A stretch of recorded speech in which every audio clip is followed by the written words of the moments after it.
for great adult children. Awesome. He's definitely in the community. And he did run for Senate 2 years ago, what? 2 years ago. 2 years ago. So Let's talk about the founding of the Distinguished Gentleman's Club. Absolutely. So about 8 years ago. You said you're a mother. So how many children? I have 5 kids. Okay. They started saying that I was their African American, and they got this from our president. You know, they were voted by. What were you doing when you were a child? The first or the second time? Before the first time. So I was in and out. Good. Awesome. So that really is a great place to transition. And who is sitting across from me or beside me is never going to sway that. Listen, man. One, I'm not gonna cry on this episode. Yeah. I made it through all of these episodes. I think I've cried once in Congress. What are the things that you're most proud of accomplishing? You know, as a congressman and as whip. Real Talk with ReZsaun. Yo, what's going on, world? What's up? I just realized I didn't change my banner, but that's all right. Welcome, hello, world, and welcome back to Real Talk with ReZsaun, when nothing's off limits. You could have been anywhere in the world, but you are here with me, and I appreciate that. I am your host, ReZsaun Lewis. Now, here at Real Talk with ReZsaun, everything's debatable, so on any given week, we could be discussing anything from sports to music to politics. You name it, we'll discuss it. Now, for those who are new to Real Talk with ReZsaun, we have a goal of shining a light on the great things and the great people that exist right here in the Low Country and beyond. I know we like talking about all of our favorite hip-hop artists, our basketball players. A Super Bowl just happened, so everybody want to interview Tom Brady. But I'm telling you that right here in the Low Country, we got people that are making change, transformative change, not performative change, transformative change right here in the Low Country. And tonight, my guest is none other than Miss Tamika Gadsden of the Charleston Activist Network. Give it up for her. Hello, thank you so much for joining me, Tamika. How you doing? Can you hear me okay? You sound great. What's going on?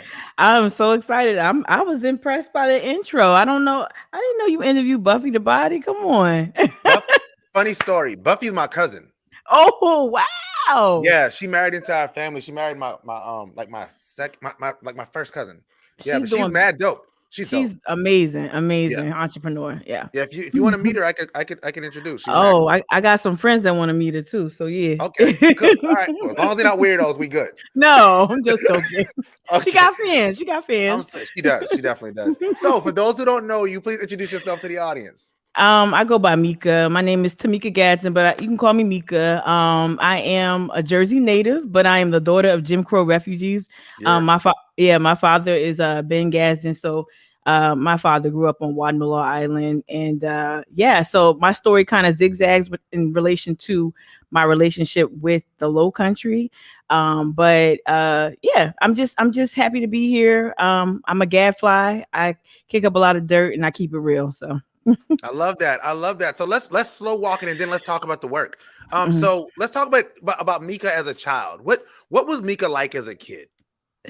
Oh, I'm a twin. So I have a twin brother. Shout out Terrence. My brother is amazing. He's a pastor. He works in academia. He's a DJ. He's everything. But my brother and I were born and raised in northern New Jersey. Again, born to Jim Crow refugees. My mother is a native of Eastern North Carolina. My father's a native of Charleston, in this area. So growing up in Jersey was great. I've always had one foot in the South and one foot firmly planted in the North. But I never really struggled with that identity in terms of like, where do I belong or what's better or what's not. Spent so many summers South, either in North Carolina or South Carolina. And that really informed my politics. I think that's what really politicized me early on. And both my brother and I, we just were natural leaders. And whether my brother excelled in athletics and I excelled in various things in church and community stuff. And I think that really just having parents from the South, parents who lived through apartheid in the South, really informed us and kept us grounded. Yeah, for sure. So you use the term Jim Crow refugee. For those who don't know what that means, can you explain that to them? Sure. So yeah, basically, I think this is the time right now. We're living in a current time where a lot of folks are getting in touch with their identity, and I think a lot of times when the Black story is told, it's told incomplete. It's been whitewashed. A lot of it's been told to us in schools through formal education without the proper perspective. And what oftentimes happens with Black people who are descendants of slaves, of the enslaved, descendants of the enslaved, we forget that our past is painted in a very obscure way. So when I say Jim Crow refugees, my father specifically left the South in pursuit of better opportunities, better economic opportunities, a better way of living, quality of life, etc. He was pulled up north actually by my aunts. So that's a story that's very familiar to a lot of folks in the South. One uncle, one aunt, one cousin would head to either Chicago or to Los Angeles or wherever, and in pursuit of better economic opportunities. And my father and his sisters, they did that. So both of my parents left the South in pursuit of better economic and educational opportunities. Yeah, so that's definitely something that we definitely, like you said, that's a lot of family stories. I listened to the Joe Budden podcast, and he always talks about his family in South Carolina. And the thing that you remember is like everybody in New York, especially all the Black people, have family in the South. Absolutely, so absolutely. So I've never heard it termed as a Jim Crow refugee. So I just love the terminology surrounding that idea. Yeah, I guess to answer your first question a little bit more pointedly, we don't really tie that. We don't tie that history together. And also it's almost taught to us, it's like, oh, they just left, or they just went up north out of a curiosity. No, my dad like on vacation. my dad was telling, I can't remember the exact number, and plus inflation, I can't adjust it, but he was saying his wages like pretty much quadrupled with his first low level job in New Jersey and in that area. And so in Connecticut and New England, wherever he got his footing. And it's just like a suppressive, like he could not raise a family off of what he was earning here in Charleston. Yeah. So you're a child, you grow up, you grow up, as like you said, the child of Jim Crow refugees, you grow up pretty aware of what's going on. Was that something that you carried with you the entire way as well? As you matriculated through your education, was that something that showed itself in each phase of your life, or is it something that just came like an awareness for you? You know what it really was so my dad's semi-retired. You're a father, right? Yes, I'm assuming. Yeah. So don't ever like move your kids when they're in high school. It's like the most traumatic thing you could do. But on top of that, don't move them from one region like with a completely different culture to another. And I will never participate in bashing the South. So this is not what this is going, but I will say this. The single most, I guess, transformative change in my life was moving from the New York metro area in Jersey down to Charleston, South Carolina. Not because it was worse. No, it was because of the culture, the shifts. And not only that, the education system. And this is something that can't be refuted. The education was just far different. So I was raised, if you looked at my class pictures from pre-K all the way up to the 10th grade or 9th grade when I left, my class pictures looked like United Nations. I had classmates of all races, backgrounds, ethnicities, flavors, everything. And coming to Charleston, this is in the mid 90s, relocating to Charleston. It was just like boom, black, white, everything was segregated. And my brother and I, we didn't have the word power back then to articulate what we felt, but it felt like we were back in Jim Crow South. And that really politicized me. I think having my parents from the South is one thing, but going to high school from 10th grade to 12th grade in Charleston, South Carolina was mind blowing. We had to learn really quickly that we were in a different place. Wow. Yeah, absolutely. Thank you for that. It's definitely a change of climate. I mean, up north, y'all have international cities, like there's international areas. It's like, I remember we took our kids to Washington, D.C. and my wife's aunt lived in Centerville. So we were in Centerville, which is like 15 minutes outside of Washington, D.C. And we went into Walmart. And my daughter needed help with something, and she went to walk up to a lady and talk to her, and she looked like a normal black lady. We're from the Charleston, so she was like, she went to talk to the lady. The lady didn't speak any English, and she was like, this black lady doesn't know any English, Daddy. And I'm like, no, like she's probably from a different country, Right. and she just moved. And she's probably an immigrant. Right. Could you talk about how that? Because you mentioned like the United Nations aspect of it. How did that improve your appreciation of different cultures? Well, I'm gonna say that honestly, it started off rocky, and then as I got older, and when I graduated high school and went back to the Northeast, I went to undergrad in Jersey City. If you know anything about Jersey City, is right outside of New York City. And that's extraordinarily diverse, even more so. But I will say that I didn't really appreciate the difference in language and culture here, like because again, dealing with the changes, losing all your friends, all that other stuff, losing all your Northeast hip hop and have to adjust the Master P and Pastor Troy and all that was like, but no, but honestly, I think I would say, ReZsaun, more so in my adult years, I appreciated how rich the culture was here, how rich the languages were. And I was able to kind of reflect on some of those things that I struggled with, because my father did not raise me immersed in Gullah Geechee. Like, of course we came down, but we weren't immersed. He had lost his accent. Only thing he did was cook rice and eat peanuts a lot. Like, it wasn't even so, but I think later on in the year, I got a better appreciation. Like when I got to college, I'm like, I learned to have a better appreciation for my culture. But yeah, absolutely. I think I came down. No, I embraced everyone because that's how I went to school. Like so I had white friends. I had my high school boyfriend was like half Filipino, half white. Like it just wasn't a thing. You didn't think about it. And still was in touch with my identity. No, no funny business. Like, still firmly knew I was Black. Yeah. But yeah, just was really not afraid of making friends from all different backgrounds at all, which set me apart from my friends. Yeah. I love that. So let's talk about your entry into the work. Into this activism world. What was the thing that made Tamika say it's time for me to get active?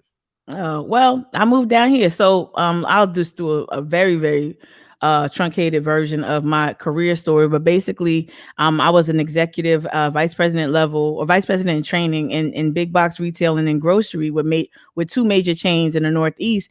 And I quite frankly, that just never fed me. I'm not a merchant. I'm just a great team builder. And so I grew very disenchanted with my career path, and my parents were getting up there. My family has sustained 2 significant losses, and so I wanted to be close to my parents, and I always knew that I wanted to be closer to my parents as they aged, and they of course are still here in the Low Country. And one workplace injury came about, and it was time for me to kind of reflect on what I wanted to do. And I said, you know what? Let me just move to Charleston. And when I moved down here, I was so so happy. I've never been happy to come home. I felt like I was coming home. Yeah.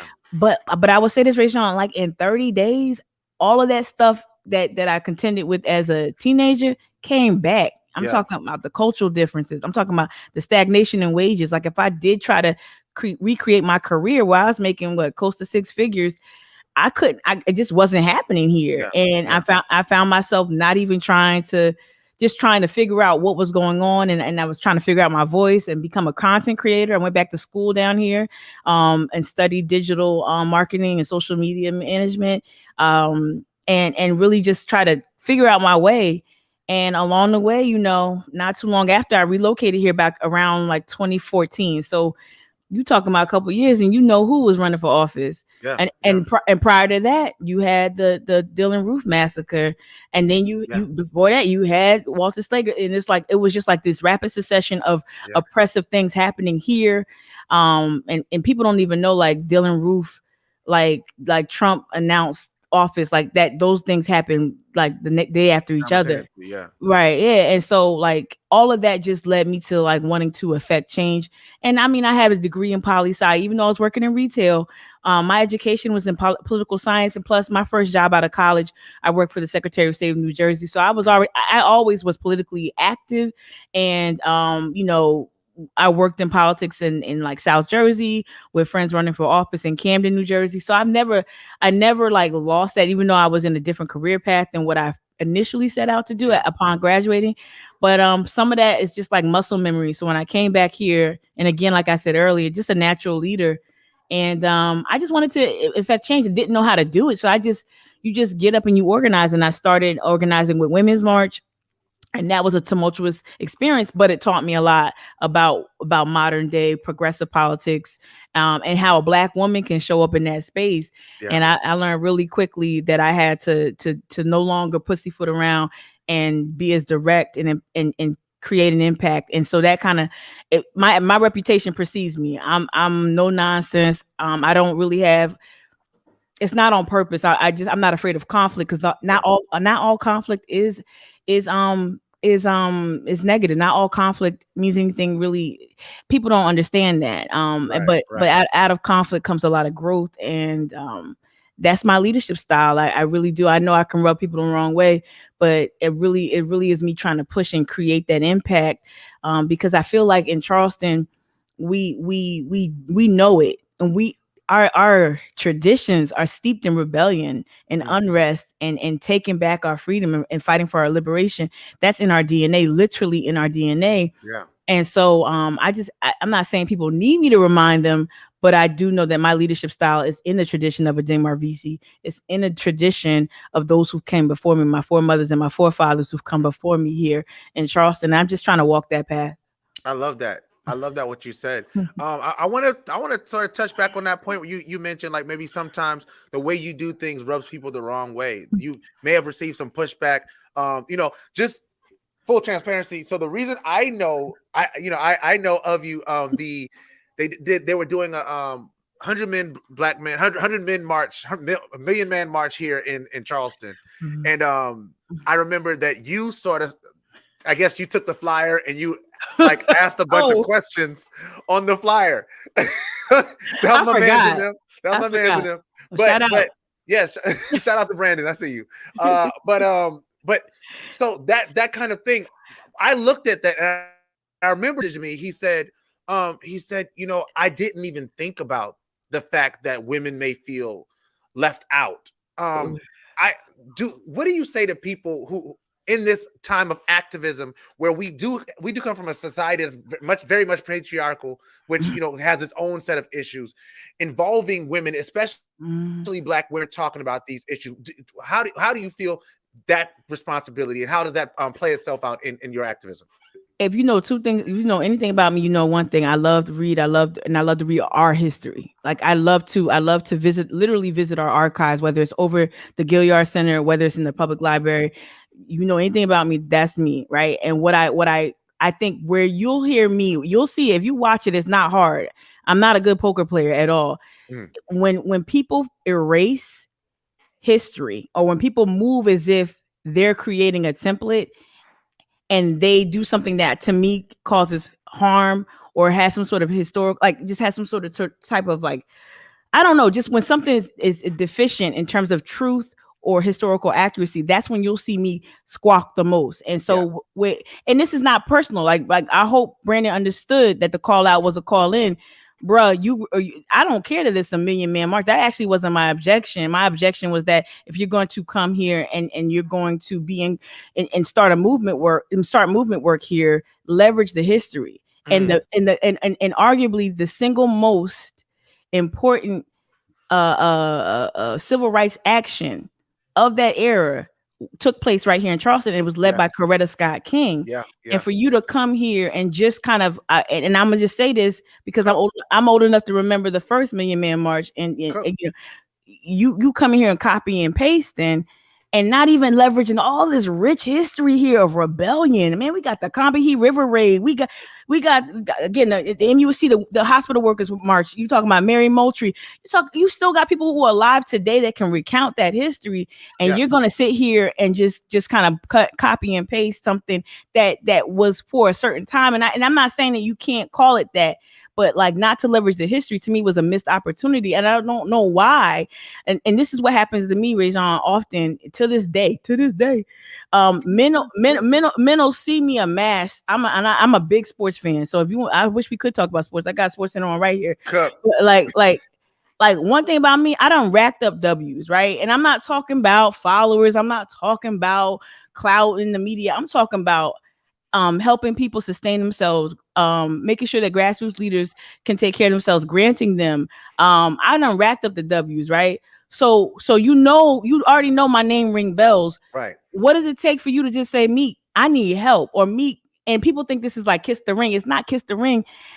There's a lot of work that I support that you will never ever see my name on. And my point is like why not call someone who you know is strong, who you know has maybe a strength in one area. And Brandon had the following and he had the success. I'm just using him as an example. It could be anybody. Yeah. But he had the following and the success of something that took place up in the Midlands. And that's great. Build off of that. But how do you don't come into someone else's backyard and then try, like, to me, it was not even disservice to me. It was disservice to the scores and scores of other Black community builders here who have been doing the work. And oftentimes what happens with me is that men are reluctant to call me to build strategy.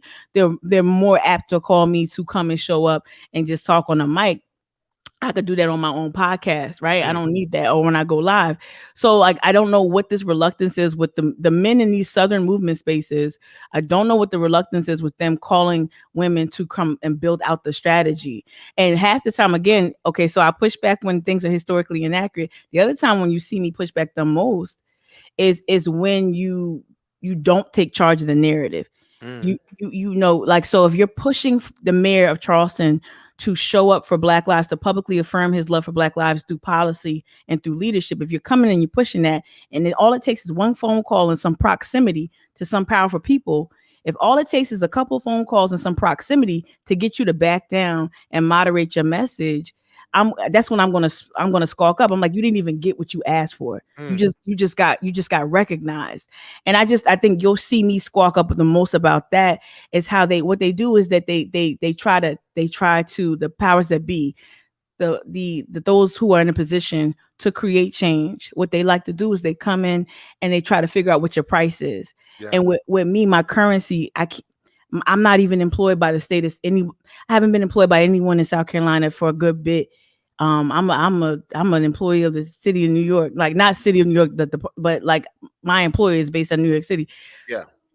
Like there's nothing you can do. There's nothing you can threaten. There's nothing you can take away. I own everything I got. And I think people hold themselves a little too cheaply in these movement spaces to where just a little proximity, just a little shine, just a little recognition gets them off their path. And then we don't have any movement anymore. We just have people who have, relationships with the powers, when we should be constantly interrogating this power and constantly challenging it to do better and to show up for us and to affirm you love Black lives, or do you love the grits, or do you love the baskets, or do you love just ranky tanky? Do you actually love Black lives here in Charleston? Show me through policy. And I think we just have to change the currency. My currency ain't clout. It's just not. I don't move like an influencer. And I guess that's the other thing I might push back on is influencer culture in movement spaces. We're not here to get clicks. I'm not here to get clicks. I'm not here to get likes. It's important to amass a following, of course, and to build a community, but I am here to try to help. I'm here to try to help push the culture forward. And I'm not alone. There are tons of progressive voices here.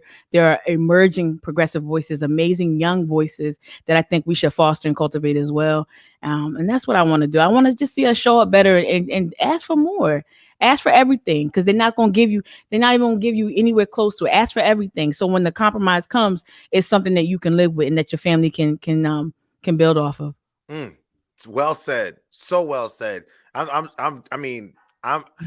floored, just like with the level of, and not because like just the level of forethought, you know what I mean? Like it's just that I've had a lot of conversations with a lot of activists, a lot of people who are in the work, quote unquote, and they don't have that amount of thought into that level of strategy. So I just wanted to just commend you on that. Not that you need it, because like you said, you do what you do.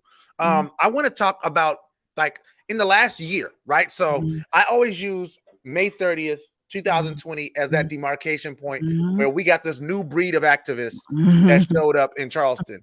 You know what I mean? I don't got to tell you. What was your thought around that? Because you, like you said, you've been doing the work for quite some time. And then, we know, we went through that era that was the Mujahideen of the era where he, was like the predominant figure. People go coming to Charleston because, he snatched the flag and that whole thing, and then moved past. And then there was like that vacuum. There was a gap. There was a vacuum. And then May 30th happened. And then everybody was an activist. Yeah. What was your thoughts when that thing happened? Let me say this. It's really good to hear your perspective on that, because I love, like, because I know we're in like different worlds a little bit. Like we're Black and in Charleston, and we got a lot of friends that we're in community with that are similar. But I love the fact that you just kind of helped me see it, because I don't want to be that. See, I don't want to be that old chick that's like, kid, get off my lawn, right? I don't want to be a hater. I don't want to be Shaq on TNT telling the young buck that I don't think you got it in you. I don't ever want to be that. I know people think that's me. That's not me. I might be a little Jake Shuttlesworth, but I'm not. I might be a little tough, but I'm gonna get you. But no, I love it. but nah. It again, it's that influencer culture. So basically, right? We're all quarantined. We're all at home. We're all working from home, and we're just moving different because of the COVID-19 situation. And so George Floyd ignited everything around the world. Like I've never seen anything in my lifetime. And I'm reading books about stuff like this happening maybe in the 60s, right? But you had George Floyd murder caught on film, and then everybody was ignited. And like you said, it politicized a lot of people and activated a lot of people, which is good. But what happened here in Charleston, because the leadership here, and this is not a knock to anybody, you're right, a vacuum was created when one figure left. But that's the problem. When movement spaces are built off one person, specifically one man, people, Ella Baker warned us against that messianic figure, that charismatic messianic figure, because once you neutralize that person, where's your movement spaces? And that's what happened, right? And so not only that, people are at home, and so they're largely looking at life. I'm gonna turn my mic down a little bit. They're largely looking at life through the phone, through Instagram, through Facebook, on Twitter, and what happens is that things start to become accessible. So people just be able to connect with other people, and they're able to create an image that looks like, oh well, that person's saying all the right things, and they got the right books in the background, and I see they like the same stuff that I like, and you think, pour water, stir, and activists, and as opposed to actually building movements. And that takes, let me tell you something, it takes time. It took me years to gain the trust of Black communities here, and I'm still working on that.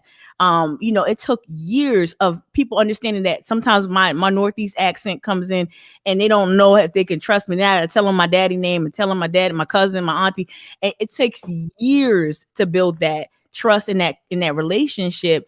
And you also have the media, you have larger forces really trying to find that messianic figure. So they anoint this person the leader of this movement. They look for BLM. They were literally looking for, because my Instagram page is Charleston Activist Network. They literally were looking for, they just kept coming to my page for that thing. They wanted to find Black Lives Matter. Right. And then I'm like, nah, this ain't that, and I had to create all these boundaries, especially for white folk, because that's important in the movement spaces. But yeah, it was something to see. I mean, all I had to do at some point, you can't worry about that, because that's just what pop culture does, and that's what influencer culture does. It's all algorithm driven, and then as the dust settles and you're still there and you're still doing the work. I mean, that's I didn't even try to sweat it too much after a while, but there were people making thousands of dollars off movement work, and extorting people, and that part messed. I didn't like to see that in South Carolina, and I seen that more in the Midlands than I saw down here. But you had a lot of people just throwing cash at the problem. And if you know anything about my content, I tell white people all the time that, this ain't even about writing a check. This ain't about stroking a check. This is about actually going into your community, to your spaces, and liberating whatever resources you have, and forfeiting that and passing it on to the people living on the margins, people pushed to the margins. This is not about just stroking a check or coming and Venmoing me, because that went crazy too. So you see the influencers, around that time, I was being called a monkey by some white woman on a reality show that shall remain nameless. And so I had the George Floyd stuff going on, and then all these white MAGA people from Mount Pleasant attacking not just me but other women of color, and then you got black people trying to capitalize off of that. So it was a lot going on, but I tried to remain focused, but it was very tough. It was very tough. Absolutely. Thank you for sharing that. And I do remember that thing happening with the lady from the show, which we shall not name. Is that in litigation, or what's the case there? No, you know this too, because you work in social media. Outrage is a commodity. Yeah. So, and what I learned it too late, or I figured it out too late. In my specific instance, I actually thought I was contending with a person. I didn't realize I was contending with a network. So once I stopped engaging with this hateful person, with this racist, this white supremacist, and her white supremacist friends and boutique owners, once I stopped engaging with the content, that's how I got my power back. But see, your outrage is a commodity, and people don't understand that. That's why Shaq says what he says on TNT, so you can click the click, and then it can run up. Like controversy is for sale, and so you have to draw a line in the sand and not give people access to your outrage, because my rage is righteous, and like it's used for, like, when I'm mad at the system, when I'm mad at the mayor, when I'm mad at the sheriff. That rage is righteous rage. But that stuff on Instagram and on Facebook and all that, they want you to get mad. They want you to watch the clip over and over again. They want you to relive it. So that it just it was sad to see black people sign up to be on that show after someone likening me to a monkey. Black people say, you know what, I'm gonna get my follower count up. I'm gonna get my recognition up. And I've called those black people out and those women of color out who joined the show after and created a whole storyline off of my trauma, and got a little bump in the ratings, all because this white woman is now able to, she commodified how calling a black woman a monkey. She turned that into a whole rebranding and launch, and black folks were complicit the black folks on the show were complicit in that. That hurt my heart, because I was in community with those girls, and it was sad to see, like, wow, you're that cheap that you would just be on the show, when I know for a fact countless black people said no to that show and said, no, I will not sign on to this show. I will not be a party to it. And but there's some black people who, 40,000 followers, that's a lot to them. I guess, like you said, some people just got that price, and their price is way too low. I want to talk, you began talking about dealing with white people, especially in activism.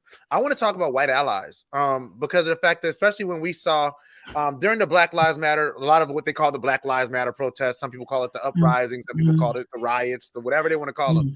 There was a astronomical amount of white people that were involved in the protests. What is your experience with that in protesting, and what are your thoughts on what it brings to the table? Well, okay, so I would say the younger white protesters, they were progressive minded. These are more apt to be people who are really trying to impact change and model what progressive, radical black liberation, like what it looks like to stand next to someone fighting for black liberation, and also police abolition. I think those younger protesters, they got more of it. Now your older white, specifically white women, are capable of a lot of violence in movement spaces, because they can't help but center themselves and make themselves a victim when we're trying to talk about police brutality and use of force. I've been screaming use of force about the police for over 2 years, way before May 30th, 2020. Absolutely. And I've been scrutinizing that police audit and all of that. And so I knew what this was about. I was like, oh, wow, this is an amazing opportunity to hold the police accountable. And it got reduced to everything else. Again, that lack of leadership, but also too, sometimes white women will come in to that space, and white men, of course, because that's a whole different animal. But white women in these social justice spaces cause a lot of harm because of the way that our society is set up to put them on pedestals. So they tend to just center themselves and only see their pain, only see their discomfort, only see the inconvenience of maybe a restaurant being shut down, or I can't go to King Street and have brunch the next morning, even though like the whole world's on fire behind a certain issue, and having this really rich conversation about how can we imagine a world without police, right? So I would say that, and I know that might jar people, but white feminism is really an issue. It's a huge issue. And I've lost, I don't know if you want to call them friends, but I've lost people who just don't understand why I keep indicting that, but it keeps cropping up.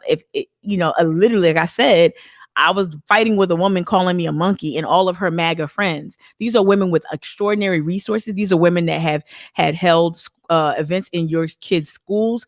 They have done Black events this, Black events that. These are all women who tout themselves as liberal, but they're participating in things that actually are harmful to me and my community. But I would say the younger, there's so much hope. Like I'm telling you, these conversations that I'm having with my younger people who are reading books, who are reading about communism for themselves, reading about socialism for themselves. And remember now, ReZsaun, we just came out of the primary. So the presidential primary, that got a lot of people politicized and activated too. And so a lot of people had like their political education wasn't just something they learned on Instagram. They actually were just more poised to take on harder political issues. And I don't like the word ally. I don't believe in allyship. Allyship is transactional. Literally means that we have to be in this together. Like, we're fighting this because we both have a mutual interest. I don't deal with that. I deal with that. You'll hear me call for co-conspirators. You'll hear me call for accomplices. Because I need white people with means and people with resources to actually leverage those resources and forfeit that. The only way to get to Black liberation, if white people wanted to end white supremacy today, they could. They could. It's white political will. If they really wanted to will it to be, they could. But it requires a lot of discomfort. It requires a forfeiture of a lot of resources to make things equal. And a lot of folks just won't do that. And so I'm looking for white folks. If I do organize with white folks, usually this is what I do. And this is, you can follow me, you can see it. I don't lead white women. I don't make any content for white women. I don't make content for white people at all. I make content. I'm speaking directly to Black people, whether Black people watch it or not. My content is specifically about Black people. It centers the Black experience. It centers our history. It centers everything about us. White people, you get the privilege of actually watching me and learning something. And any white person that deals with me directly, whether they help me create content, they're doing that out of service. They're doing that because they want to be more of an accomplice. And so that's the kind of relationship I have with whiteness. I don't center whiteness. I don't placate whiteness. I don't make things palatable. I don't water things down. That's not what I do. I'm not shucking and jiving. So, but best believe me, if there's a white person close to my content or close to my platforms, it's because they've already demonstrated to me that they will actually, they're invested in my ascension, and they're invested in the liberation of Black people. I love that. I love the way you put that just now. That was really, really well said. I want to ask you this, because some people would listen to that and say that's racist. Well, Black people can't be racist. That's number one. Number two, white. Let me tell you something, ReZsaun. White people hate being called white. And they hate when you point out their internalized white supremacy. We all got internalized white supremacy. Some of my biggest conflicts with Black people in the South, because my parents, and I'm a group of my parents into that. My parents are conservative Black folk, right? So they're not progressive. I'm progressive. They're conservative. They wanted to vote for Biden. I was Elizabeth Warren girl, and if not Elizabeth Warren, I was Bernie. Right. So those are two progressives. And so that's cool like that. But Black people have been coexisting like that forever. So that's not a problem. But I think that sometimes with that those conservative values in the South, how that manifests is through anti-Blackness, where we start policing each other and telling people, oh, what you gonna do with your income tax check? Oh, y'all son ain't pulling their pants up. That's a lot of anti-Black. We're saying the same things white people saying about us at their kitchen table, right? Yeah. I'm not saying excuse bad behavior. I'm not saying that I like to see boys with their pants all the way down their thigh. I'm not saying that ain't me, right? That ain't my look. Right. But what I'm not gonna do is I'm not gonna talk down to that person, and I'm not even gonna try to change them. I'm not going to try to change them. I'm going to try to build community with them so they understand me, and we build a relationship. And if there is room for crisp, firm correction, hopefully they'll come because he'll trust me or she'll trust me to say, you know what, me can model something different. Let me do that. My twin brother, who I'll always lift up, he said this to me years ago. He said, Tamika, more is caught than taught. And I don't believe you have to browbeat anyone into change or reform. And I think when it comes to like I said, like a lot of conservative Black values in the South are steeped in anti-Blackness, and I get it. We had to look a certain way, act a certain way, speak a certain way to literally survive. We could not look white people in the eye. We had to hop off curbs. We had to kowtow and we had to dress a certain way. We tried to, right? But we know that those things don't save us. They'll shoot us. They'll shoot us in a suit, and they'll shoot us in baggy pants, right? They'll shoot you if you're a woman. They'll shoot you if you're a child.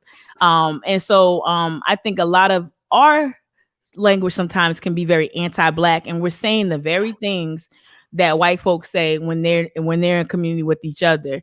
And we have to break that cycle. I think that's where I push back the most. But you know, I don't really push too much because I understand where that comes from. That came out of survival. So yeah. Mm-hmm. All right, so let me ask you this question. You've mentioned a lot of things, like in terms of your political knowledge. You're definitely well versed in the things that's going on in and around the country. Do you have anything in your political future, any aspirations? Oh my gosh, people always ask me that. I really do want to. I'm gonna tell you this too. I'm gonna be real with you. I really enjoy seeing your content grow, and I'm not sidestepping your question. I really have. I've seen you like from the couch to, and again, COVID like is a blessing because everybody, like me too, like I'm growing my whatever it is. And I honestly like to occupy that space. Like I think it's so important to have voices like you because we don't have the ReZsauns in mainstream media, nor should you be in mainstream media. Not, unless it's on your terms. Nah. Yeah. But right. You don't need it. You really don't now.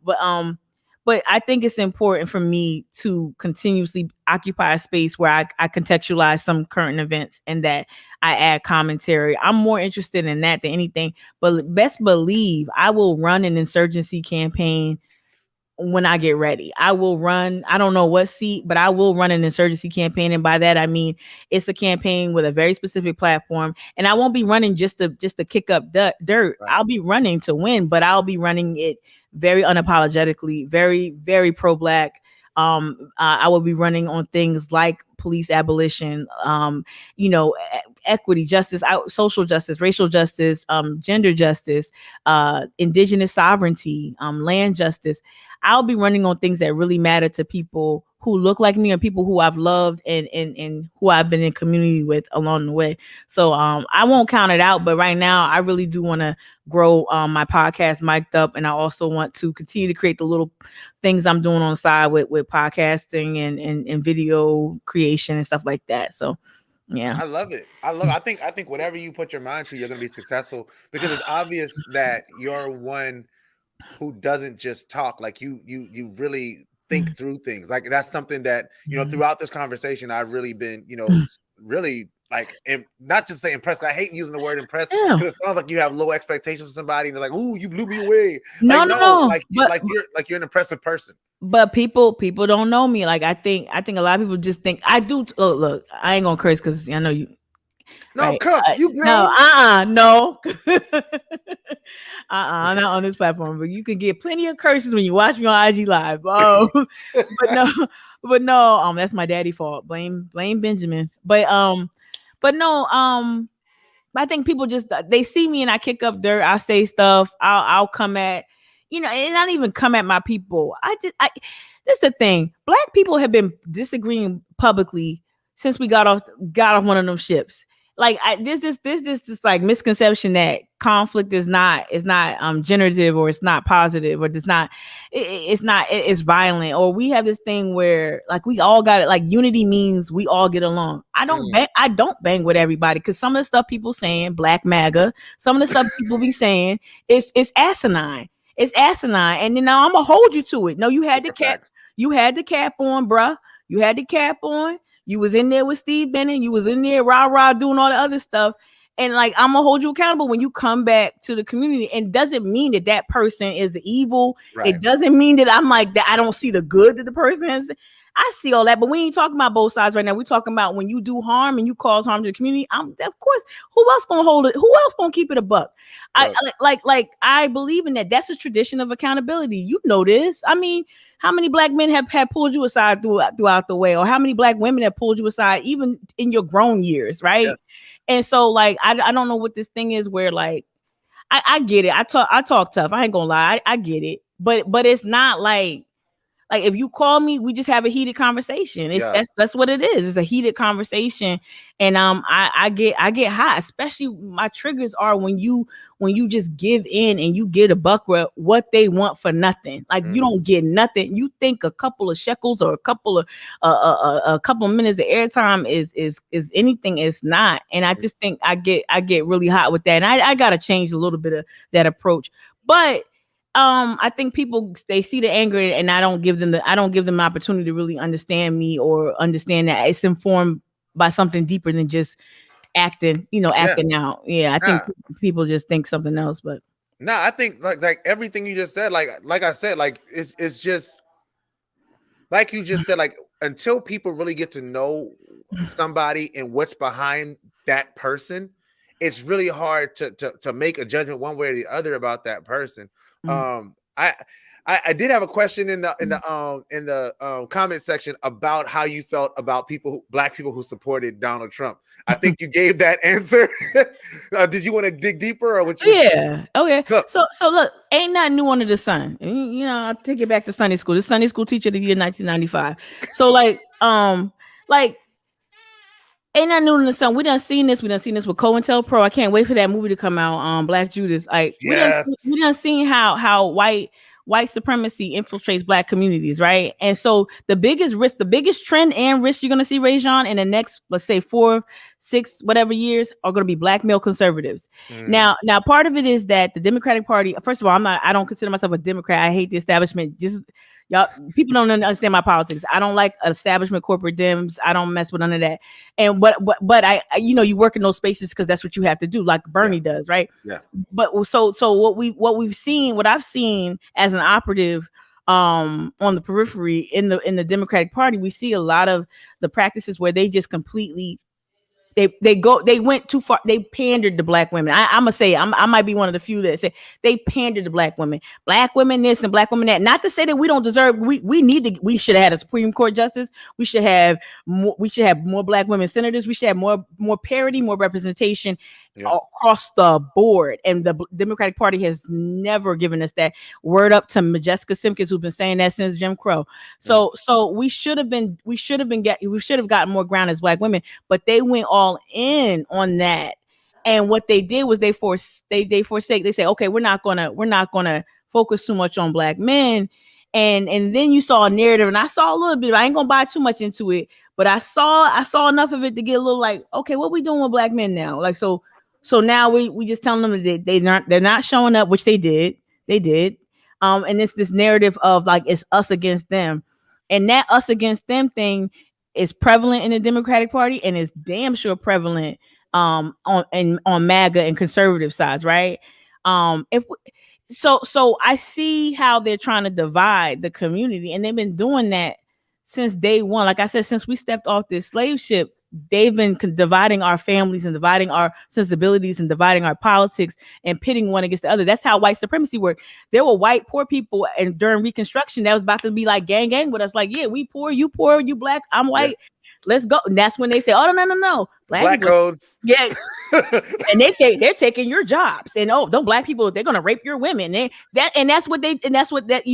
see some of that being pervasive, right? Is pervasive in a lot of I think in a lot of political spaces, but with conservatism, look, be a black conservative. I grew up with black conservatives, and I know, be a black conservative. Like, that's fine. Being black MAGA or Trump adjacent, you just going full bore into white supremacy. Yeah. There's nothing cogent about what Trump stood for. Look at the lawyers he sent to his dang on impeachment trial. Those jokers weren't even prepared. They're spelling the country's name wrong on preliminary paperwork. That's what that man is. I'm from Jersey, bro. Let me just lean. I'm from Jersey. He couldn't make a casino work in Atlantic City. Like, I'm a sports fan. He sunk the USFL. Like, How are you like? Ain't nothing about this dude say winning, but he's a con artist, and he's been a con artist since day one.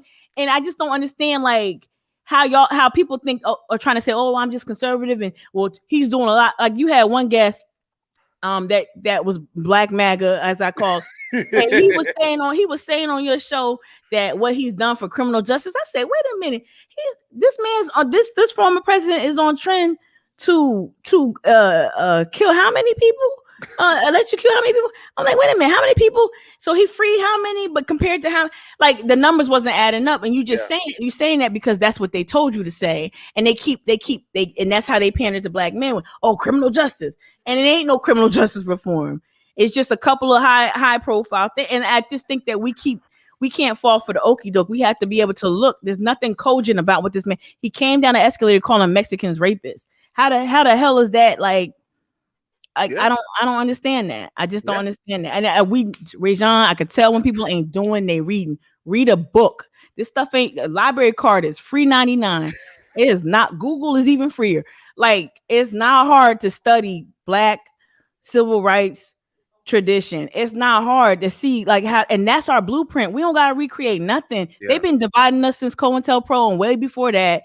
And I just don't understand why we fall for the okie doke. It's just a remix. Just a remix. Mm-hmm.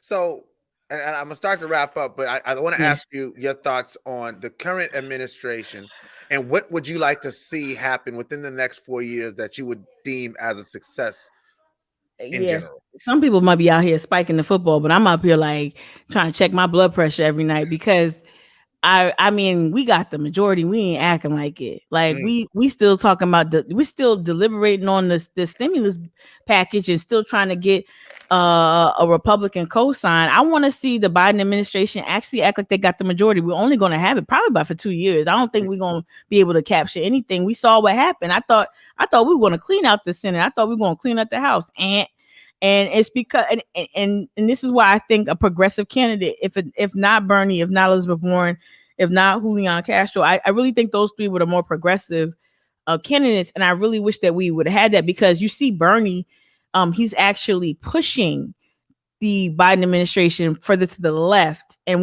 I hope that the Biden administration listens to the more progressive faction of the Democratic Party. That is the new wave. They cleaned up. Now, a lot of progressives came on.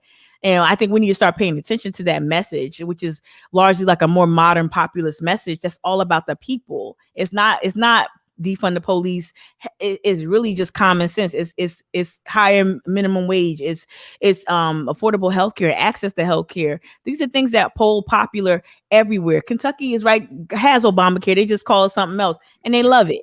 Yes, so I just want to see us pushed a little bit more to the left and start acting like we got the majority. And like they steamrolled us over. Obama, they stopped so much of Obama stuff, and it's just like now we got the football, and you just like, I don't know. It's just weird, but I hope we do. I hope we push harder because it's time, and people need relief coming out of COVID. We really need relief ASAP. So hopefully that'll happen. Yes, absolutely. So what I want you to because I've enjoyed this discussion so much. One, we got to get coffee or lunch one day. Like that's got to happen. Okay. Because like this conversation could last.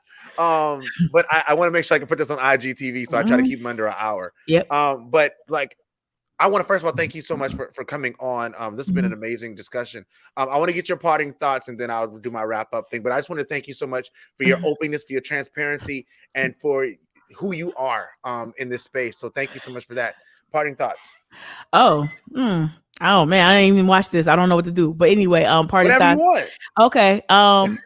Okay. To ReZsaun's followers and those who support him, I ain't that bad. You're dope. I'm a fan.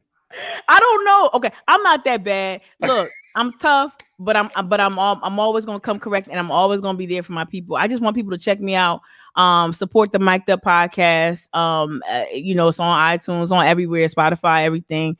And support me over. I'm on Instagram. I can't stand Facebook. Sorry, no shade. But I'm on Instagram mostly, and hopefully on some other platforms soon as well. But just support Charleston Activist Network wherever. What's the at for mic'd up?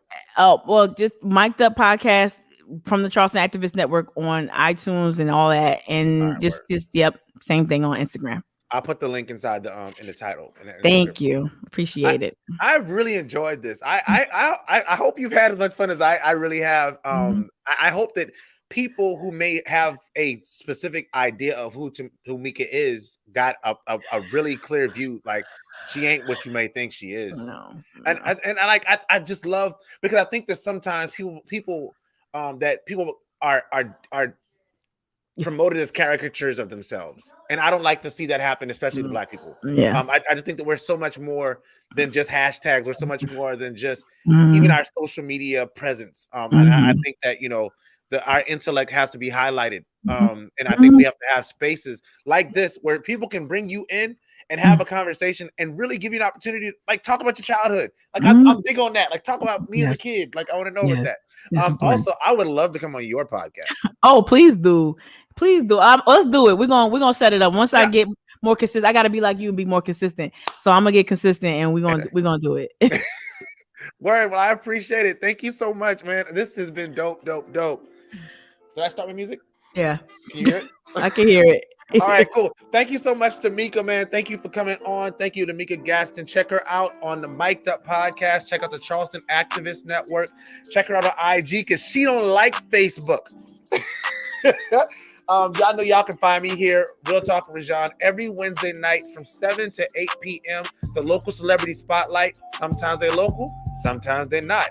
Next week's guest is actually not local. I think next week's guest is Lindsay Anderson from Virginia, from Newport. No. Hold on, next Wednesday. Yeah, Lindsay Anderson. She's from Hampton Roads, Virginia. She has an organization called 757 Drive 757, Dream 757. I'm sorry, Lindsay, I messed up the name. Lindsay's gonna be on next week though, y'all. So check her out. She works in mentorship, youth development. I met her through Clubhouse. She seems pretty cool. So I'm excited about having her on and talking about what she's doing in the community, how she's helping young people. If you are doing something in the community that you would like a light shined on, there are no requirements to come on my show. Just let me know you want to come on. Go to my website, www.lowcountryouth.org. Go to the local celebrity spotlight and put in an application. Say, hey, ReZsaun, I want to come on and talk about what it is that I care about. Even if you don't do nothing that you think is important, let's find out about you. We might find out that you're a really special person. Who knows? But I want to make sure that I'm highlighting people who are doing great things. If you have a business, you have a nonprofit, you're doing community work, you just think you're really smart and you want people to know how smart you are, go for that too. I'm here for it. Follow me everywhere on social media. I always have to ask, please follow me on YouTube. I have far too few YouTube viewers to be as dope as I am. I don't say that arrogantly. I say it confidently. Lastly, there aren't any public speaking engagements going on right now, but if you need somebody to speak at your event, holla at your boy or Mika. Lastly, always remember, man, I always say this in closing, and I mean it with the bottom of my heart. I don't take this for granted that y'all take the time out to watch this. There are so many things going on in the social media atmosphere. People are going live 3,000 times a day, but y'all take the time out to watch this and follow this, and I appreciate that. Check me out on everywhere podcasts can be found. And always remember, man, God is everything, and without him, we are nothing. So never forget where your help comes from. And if a man doesn't stand for something, he's bound to fall for anything. Now that, my friends, is real talk. I will see y'all next week. Peace.